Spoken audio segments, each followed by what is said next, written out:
ಈಗ ಗೃಹಲಕ್ಷ್ಮಿ ಯೋಜನೆಯಲ್ಲಿ ಅತಿ ದೊಡ್ಡ ಬದಲಾವಣೆಯಾಗ್ತಕ್ಕಂಥ ಸಾಧ್ಯತೆ ಆದರೆ ಇರ್ತಕ್ಕಂಥದ್ದು. ಸೊ ನಿಮಗೆ ಗೃಹಲಕ್ಷ್ಮಿ ಯೋಜನೆಯ ಮೂಲಕ ಪ್ರತಿ ತಿಂಗಳು ₹2,000 ಹಣ ಆದರೆ ಬರ್ತಿದೆ. ಸೊ ಅದರ ₹5,000 ಹಣ ಬರ್ತಕ್ಕಂಥ ಸಾಧ್ಯತೆಗಳಾದರೆ ಇರ್ತಕ್ಕಂಥದ್ದು. ಹಾಗಿದ್ರೆ ಬನ್ನಿ ಇದರ ಬಗ್ಗೆ ಸಂಪೂರ್ಣವಾಗಿ ಇನ್ಫಾರ್ಮೇಷನನ್ನು ಈ ವಿಡಿಯೋದಲ್ಲಿ ನಾವು ತಿಳ್ಕೊತಾ ಹೋಗೋಣ. ಸೊ ವಿಡಿಯೋವನ್ನು ಸ್ಟಾರ್ಟ್ ಮಾಡ್ತೀನಿ. ಅದಕ್ಕಿಂತ ಮೊದಲು ನೀವಿನ್ನೂ ನಮ್ಮ ಚಾನಲ್ಗೆ ಸಬ್ಸ್ಕ್ರೈಬ್ ಮಾಡದೇ ಇದ್ರೆ ಈ ಕೂಡಲೇ ಚಾನಲ್ಗೆ ಸಬ್ಸ್ಕ್ರೈಬ್ ಮಾಡ್ಕೊಳ್ಳಿ ಮತ್ತು ಲೈಕ್ ಮಾಡಿ. ಈಗ ನಾವು ಮಾಹಿತಿಯನ್ನು ತಿಳ್ಕೊತಾ ಹೋಗೋಣ. ಹೌದು, ಈಗ ಗೃಹಲಕ್ಷ್ಮಿ ಯೋಜನೆಯ ಮುಖಾಂತರ ಮಹಿಳೆಯರು ಪ್ರತಿ ತಿಂಗಳು ₹2,000 ಹಣವನ್ನು ಪಡ್ಕೊಳ್ತಾ ಇದ್ದೀರಾ. ಇದೇ ನಿಟ್ಟಿನಲ್ಲಿ ನಾಳೆ ಡಿ.ಕೆ. ಶಿವಕುಮಾರ್ ಅವರು CM ಆಗಲಿದ್ದಾರೆ. ಸೊ CM ಆದ ಬಳಿಕ ಘೋಷಣೆ ಮಾಡ್ತಕ್ಕಂಥ ಸಾಧ್ಯತೆಗಳಿವೆ ಅಂತ ಹೇಳಿ ಹಲವಾರು ಕಡೆಯಿಂದ ಇದೀಗ ಮಾಹಿತಿಗಳಾದರೆ ಬರ್ತಿದ್ದಾವೆ.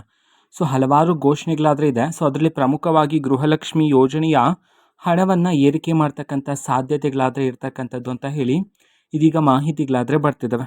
ಓಕೆನಾ. ಸೊ ಗೃಹಲಕ್ಷ್ಮಿ ಯೋಜನೆಯ ಹಣ 2,000 ಬರ್ತಿದೆ, ಅದು 5,000ಕ್ಕೆ ಏರಿಕೆ ಆಗ್ತಕ್ಕಂಥ ಸಾಧ್ಯತೆಗಳಿವೆ ಅಂತ ಹೇಳಿ ಇದೀಗ ಮಾಹಿತಿಯನ್ನಾದರೆ ತಿಳಿಸಿರ್ತಕ್ಕಂಥದ್ದು. ಸೊ ನೋಡೋಣ ನಾಳೆ CM ಆದ ಬಳಿಕ ಯಾವ ಮಾಹಿತಿ ಹೊರಬರುತ್ತೆ ಅಂತ ಹೇಳಿ.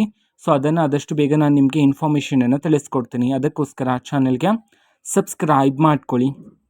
ಮತ್ತೀಗ ನಾವು ಫೇಸ್ಬುಕ್ಕಲ್ಲೂ ವೀಡಿಯೋಸ್ಗಳನ್ನು ಹಾಕ್ತಿದ್ವಿ. ಲಿಂಕನ್ನು ಡಿಸ್ಕ್ರಿಪ್ಷನ್ ಬಾಕ್ಸಲ್ಲಿ ಕೊಟ್ಟಿರ್ತೀನಿ, ಕ್ಲಿಕ್ ಮಾಡಿಬಿಟ್ಟು ಫಾಲೋ ಮಾಡಿ. ಮತ್ತು ಮಾಹಿತಿ ಇಷ್ಟ ಆಗಿದ್ದರೆ ನಿಮ್ಮ ಫ್ರೆಂಡ್ಸ್ ಆ್ಯಂಡ್ ಫ್ಯಾಮಿಲಿ ಮೆಂಬರ್ಸ್ಗೂ ಸಹ ವಿಡಿಯೋವನ್ನು ಶೇರ್ ಮಾಡಿ. ಜೊತೆಗೆ ಚಾನಲ್ಗೆ ಸಬ್ಸ್ಕ್ರೈಬ್ ಮಾಡಿಕೊಂಡು ಸಪೋರ್ಟ್ ಮಾಡಿ. Thank you, bye.